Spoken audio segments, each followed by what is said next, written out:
Navegación y comercio en los mares del sur, el Kula. Las poblaciones costeras de las islas del Mar del Sur, con muy pocas excepciones, son o lo eran antes de su extinción expertos navegantes y comerciantes. Algunos de ellos hicieron grandes canoas para expediciones comerciales, incursiones guerreras y de conquista. Los centros manufactureros de importantes artículos, tales como la alfarería, instrumentos de piedra, canoas, cestería fina u ornamentos de valor, estaban localizados en diversos lugares de acuerdo con las destrezas de los habitantes, la tradición tribal heredada y las particularidades, ya que existían diversas tribus, se establecieron determinadas formas de intercambio. Uno de los tipos de comercio intertribal fue el que se realizaba entre los Motu de Port Moresby con las tribus del Golfo de Papúa. Los Motu navegaban cientos de millas en canoas pesadas y poco manejables llamadas la catoa. Las canoas estaban equipadas con velas de forma de pinza de cangrejo. Esta tribu abastece a los papúes del Golfo de alfarería y ornamentos de concha, y a cambio los Motu obtienen sagú y pesadas canoas que utilizaban para la construcción de la catoa. En las costas del sur vive la población marinera de los Mailú. Por medio de expediciones comerciales anuales, enlazan el extremo oriental de Nueva Guinea con las tribus de la costa central. Los indígenas de las islas y archipiélagos del extremo oriental sostienen continuas relaciones comerciales entre sí. Existen, sin embargo, otros sistemas comerciales altamente complejos y muy extendidos que abarcan con sus ramificaciones no solo las islas cercanas al extremo oriental, sino también las Luisiad, las islas Wortlack, el archipiélago Trobriand y el grupo de las D'Entrecasteaux. Penetra al interior de Nueva Guinea y ejerce una influencia indirecta sobre distritos lejanos, tales como la isla de Rossel y algunos lugares de la costa norte y sur de Nueva Guinea. Este sistema comercial es el Kula. El método en etnografía. Los resultados de una investigación científica, cualquiera que sea su rama del saber, deben presentarse de forma absolutamente limpia y sincera. En etnografía, donde la necesidad de dar clara cuenta de cada uno de los datos es quizá más acuciante, el pasado no ha sido, por desgracia, pródigo en tales exactitudes, y muchos autores no se ocupan de esclarecer sus métodos, sino que discurren sobre datos y conclusiones que surgen ante sus ojos sin la menor explicación. Una fuente etnográfica tiene valor científico incuestionable siempre que podamos hacer una clara distinción entre, por una parte, lo que son los resultados de la observación directa y las exposiciones e interpretaciones del sujeto, y por otra parte, las deducciones del autor basadas en su sentido común y capacidad de penetración psicológica. Un sumario debe ir explícito de tal forma que el lector pueda estimar con precisión de un vistazo el nivel de trato personal que el autor tiene con los hechos que describe, y hacerse una idea de en qué condiciones obtuvo la información de los sujetos. El etnógrafo es a un tiempo su propio cronista e historiador. Sus fuentes son, pues sin duda, de fácil accesibilidad, pero también resultan sumamente evasivas y complejas, ya que no radican tanto en documentos de tipo estable, sino en materiales como el comportamiento y los recuerdos de seres vivientes. En etnografía hay a menudo una enorme distancia entre el material bruto de la información y la exposición final y teorizada de los resultados. Un breve bosquejo de las tribulaciones del etnógrafo puede ser más esclarecedor que una larga discusión abstracta. El trabajo de campo. ¿Cuál es, pues, la magia del etnógrafo que le permite captar el espíritu de los indígenas y el auténtico cuadro de la vida tribal? Como de costumbre, solo obtendremos resultados satisfactorios si aplicamos paciente y sistemáticamente cierto número de reglas de sentido común y los principios científicos demostrados, y nunca mediante el descubrimiento de algún atajo que conduzca a los resultados deseados sin esfuerzo ni problemas. Los principios metodológicos pueden agruparse bajo 3 epígrafes principales. Ante todo, el estudioso debe albergar propósitos estrictamente científicos y conocer las normas y los criterios de la etnografía moderna. En segundo lugar, debe colocarse en buenas condiciones para su trabajo, es decir, lo más importante de todo, no vivir con otros blancos, sino entre los indígenas. Por último, tiene que utilizar cierto número de métodos precisos en orden a recoger, manejar y establecer sus pruebas. Es necesario decir unas pocas palabras sobre estas 3 piedras angulares del trabajo de campo, empezando por la segunda, la más elemental. Condiciones adecuadas para el trabajo etnográfico. Lo fundamental es apartarse de la compañía de los otros blancos y permanecer con los indígenas en un contacto tan estrecho como se pueda. Es muy agradable tener una base en casa de algún blanco para guardar las provisiones y saber que se tiene un refugio en caso de enfermedad o empacho de vida indígena. No conviene estarlo bastante cerca como para que se puedan hacer excursiones de recreo en cualquier momento. Si uno está solo en un poblado, se marcha a dar un paseo solitario durante 1 hora más o menos y a la vuelta se busca espontáneamente la sociedad de los indígenas. A través de este trato natural se aprende a conocer el ambiente y a familiarizarse con sus costumbres y creencias. La diferencia que hay entre zambullirse esporádicamente en el medio de los indígenas y estar en un auténtico contacto con ellos, para el etnógrafo significa que su vida en el poblado toma pronto un curso natural mucho más en armonía con la vida que le rodea. Malinowski, poco después de haberse instalado en Omaracana, Islas Trovian, empezó a esperar con impaciencia los acontecimientos importantes o las festividades, aunque debe de tenerse en cuenta que los indígenas, al verle constantemente todos los días, dejaron de interesarse, alarmarse o autocontrolarse por su presencia, a la vez que él dejó de ser un elemento perturbador de la vida tribal que él se proponía estudiar. Malinowski cometió una y otra vez faltas de cortesía que los indígenas, bastante familiarizados con él, no tardaron en señalarle. Tuvo que aprender a comportarse y hasta cierto punto adquirir el sentido de las buenas y malas maneras indígenas. Métodos activos de investigación. El etnógrafo no solo tiene que tender las redes en el lugar adecuado y esperar a ver lo que le cae, tiene que inspirarse en los últimos resultados de los estudios científicos, en sus principios y en sus objetivos. Tener una buena preparación teórica y estar al tanto de los datos más recientes no es lo mismo que estar cargado de ideas preconcebidas. El investigador de campo se orienta a partir de la teoría. Desde luego, se puede ser pensador teórico e investigador al mismo tiempo, pero estas dos funciones son diferentes y de hecho se ejercen por separado en las investigaciones reales, tanto en el tiempo como en las condiciones de trabajo. Es creencia popular que los indígenas viven en el seno mismo de la naturaleza, más o menos como pueden y quieren, víctimas de temores descontrolados y creencias fantasmagóricas.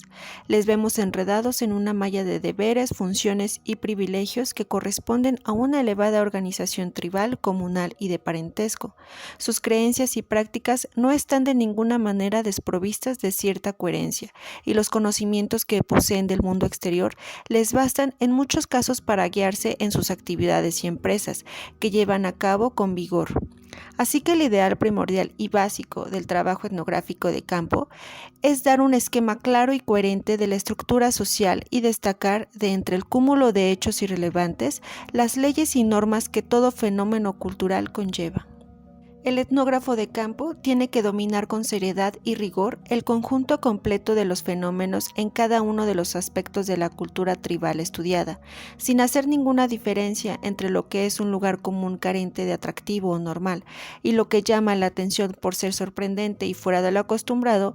El etnógrafo que se proponga estudiar solo la religión o bien tecnología o organización social por separado, delimita el campo de su investigación de forma artificial y eso le supondrá una serie de desventaja en el trabajo. La estructura tribal y la anatomía de su cultura. El etnógrafo tiene el deber de destacar todas las reglas y normas de la vida tribal.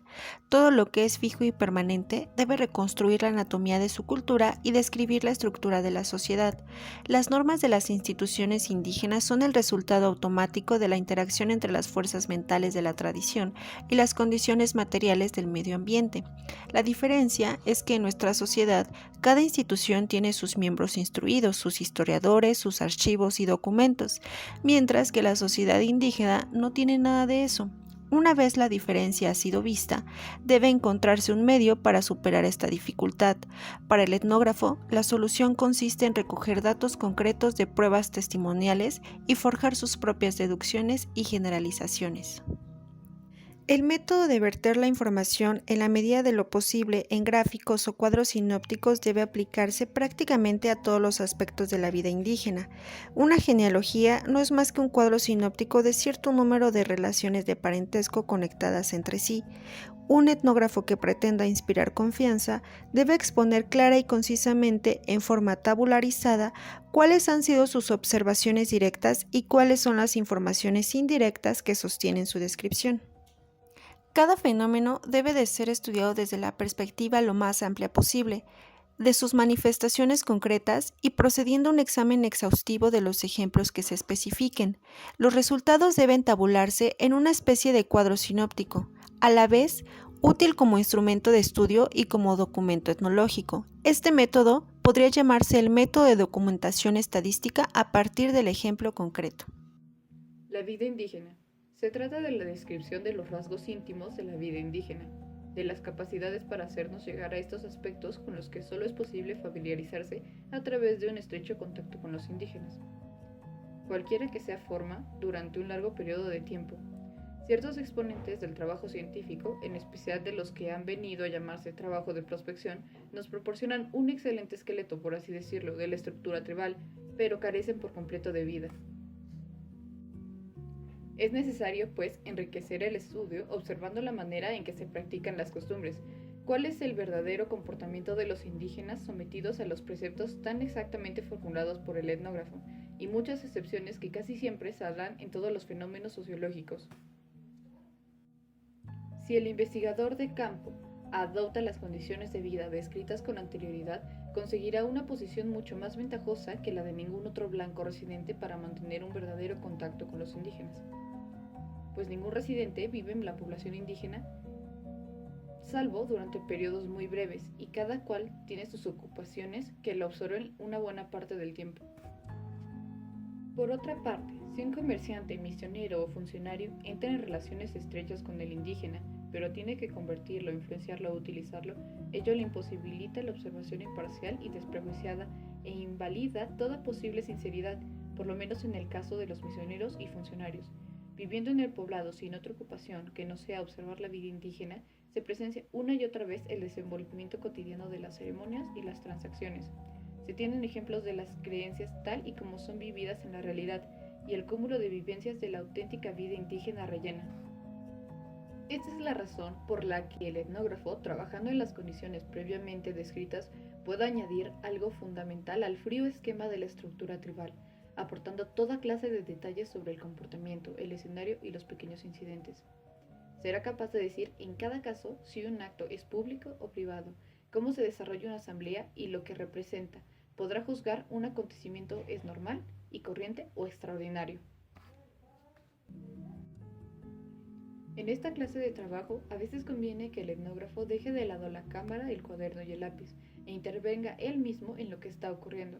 Puede tomar parte en los juegos de los indígenas, puede acompañarlos en sus visitas y paseos, o sentarse a escuchar y compartir sus conversaciones. No estoy completamente seguro de que todo el mundo tenga la misma facilidad para este tipo de trabajo. Concepciones, opiniones y formas de expresión. Por fin, el tercero y último propósito del trabajo de campo científico será proporcionar un cuadro completo y adecuado de la cultura indígena, junto a los grandes rasgos de la estructura tribal y los datos culturales esquematizados que forman el esqueleto, más los datos de la vida diaria y el comportamiento habitual que, por así decirlo, son su cuerpo viviente.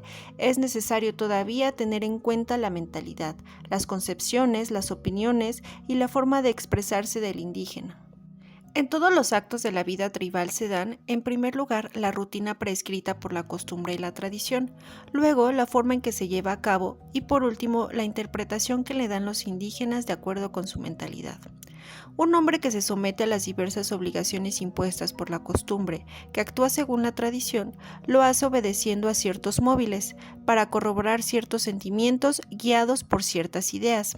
Estas ideas, sentimientos y móviles están modelados y condicionados por la cultura en que se encuentran y constituyen una peculiaridad étnica de tal sociedad. En consecuencia, debemos hacer un esfuerzo por recogerlos y estudiarlos. Así pues, podríamos enunciar el tercer precepto del trabajo de campo de la siguiente manera: descubrir las formas típicas de pensar y sentir que corresponden a las instituciones y a la cultura de una comunidad determinada, también formular los resultados de la forma más convincente. Pero ¿cuál sería el método a seguir? Los mejores autores de etnografía en este caso, según Malinowski, son la Escuela de Cambridge, con Haydons, Rivers y Seligman. Ellos se sitúan en primera fila de la etnografía inglesa.